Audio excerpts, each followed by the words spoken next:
Kenya is a land that has witnessed great transformation affecting the cultures within and the statute complex.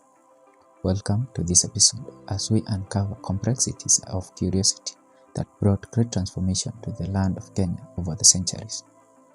I, hosting this episode, am Daniel Wainaina. In the 17th and 18th century, the land of Kenya was a vast, diverse tapestry of landscapes and cultures. The savanna stretched endlessly, dotted with acacia trees, and the Great Rift Valley cut a dramatic swath through the terrain. The highlands were lush and fertile, while the coastal regions were fringed with mangroves and sandy beaches kissed by the Indian Ocean. Up in the highlands, fertile lands were cultivated by the Kikuyu community. Crops such as millet, sorghum, and yams were a great deal at the time. Skilled with the iron craft, they crafted tools and weapons essential for their agricultural and hunting activities. Further to the north, the Maasai roamed the vast savanna with their herds of cattle, which were central to their culture and economy. The Maasai were nomadic pastoralists, moving with the seasons to find fresh grazing lands for their livestock. Cattle were not just a source of food and wealth, but also a symbol of status and social relationships. On the coast, the Swahili people thrived in their engraved port cities like Mombasa, Lamu, and Malindi. These cities were part of a vast trading network that connected East Africa and the Albanian Peninsula, India, and beyond. The Swahili were skilled sailors, traders, and dealing in goods such as ivory, gold, and spices. Despite the differences in their lifestyle, these communities shared certain similarities with other regions of the world during this time.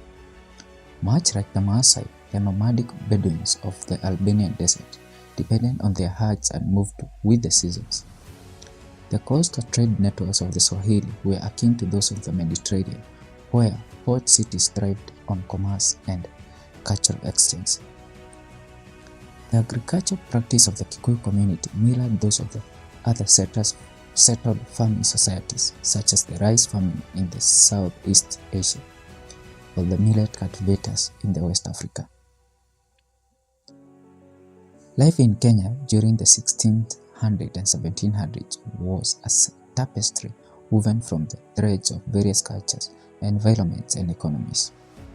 The people were deeply connected to the land, whether through farming, herding, or trading, and their stories were a testament to human resilience and adaptability in the face of nature's ever-changing rhythms.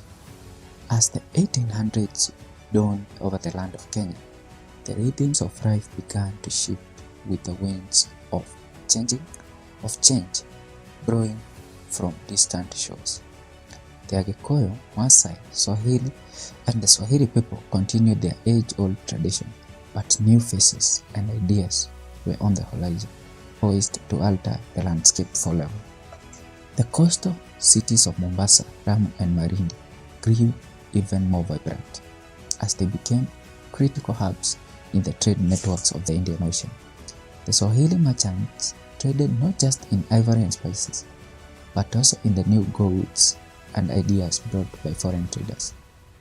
Ships from Albania, Persia, and India became a more frequent sight, their sails burrowing against the blue horizon, bringing with them the promise of new opportunities and the whispers of distant lands.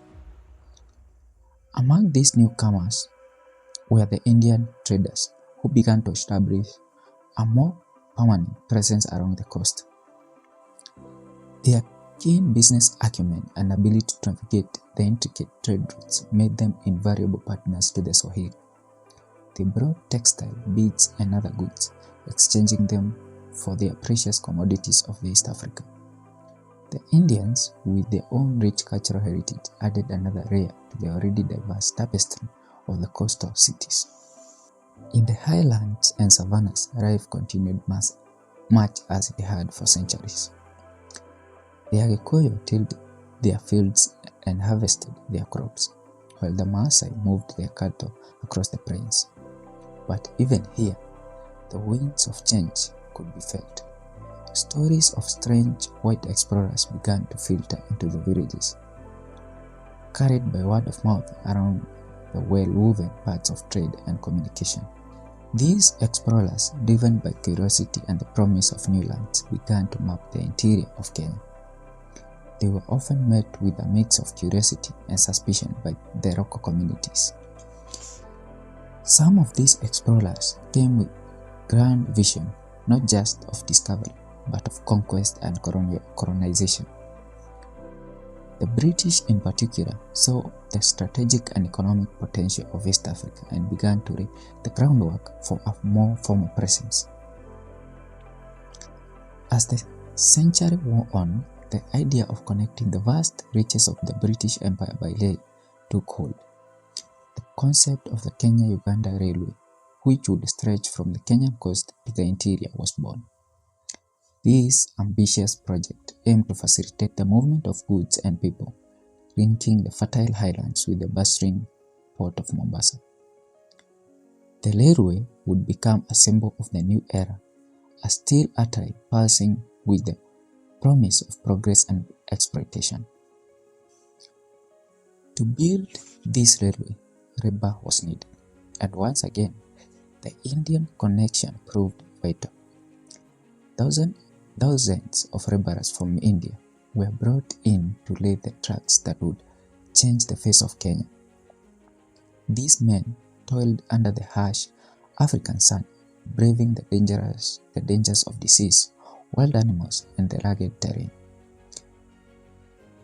Their presence added yet another thread to the intricate tapestry of Kenya, as they brought with them their own customs, languages, and traditions.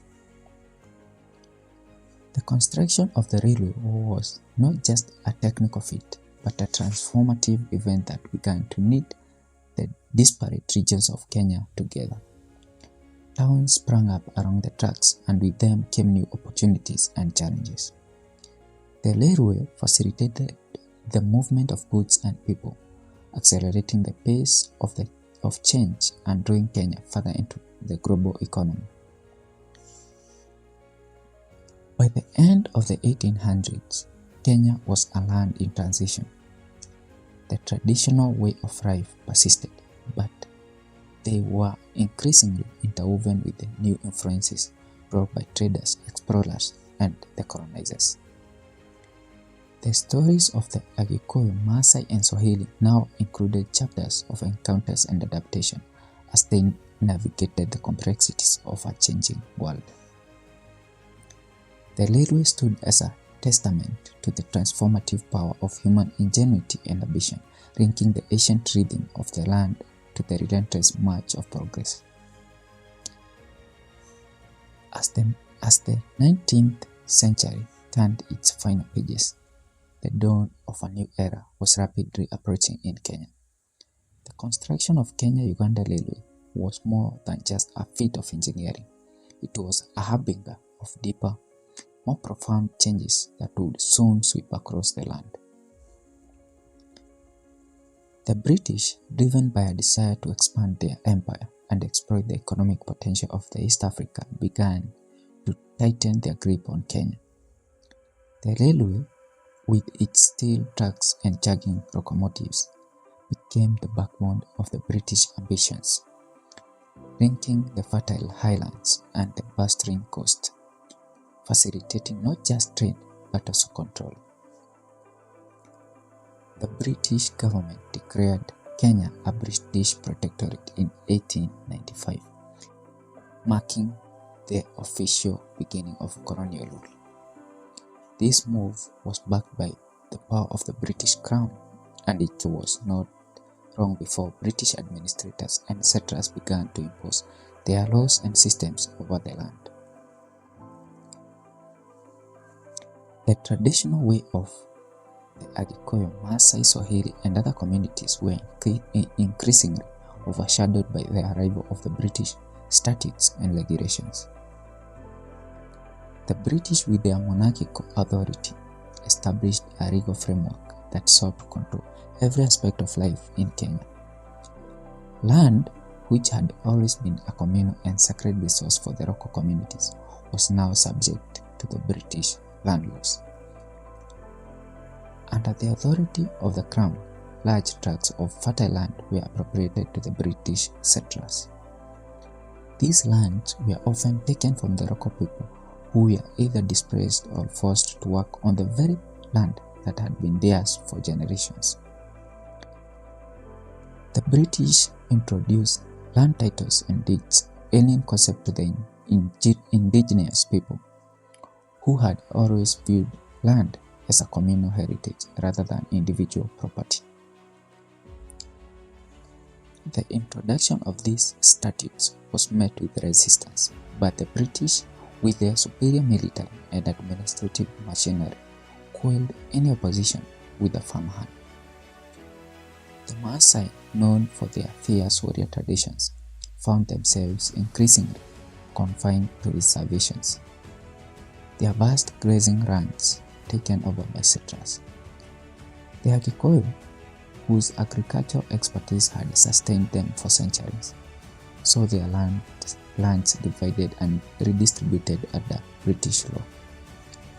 The British administration also set up a judicial system that mirrored that of England. Courts were established, presided over by British judges who enforced English law. These legal systems were fallen and often unjust to the local communities whose customs and traditional way of life. Resolving disputes were ignored or outright dismissed.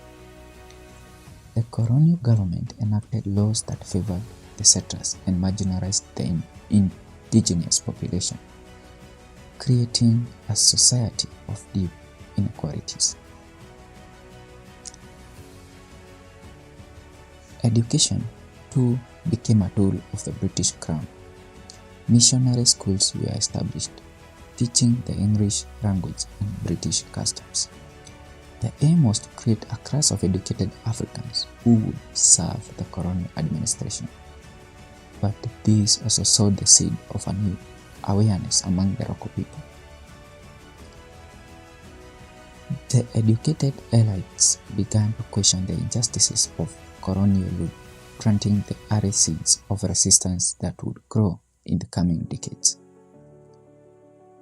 The impositioning of British rule and land fundamentally altered the social, economic, and political landscape of Kenya.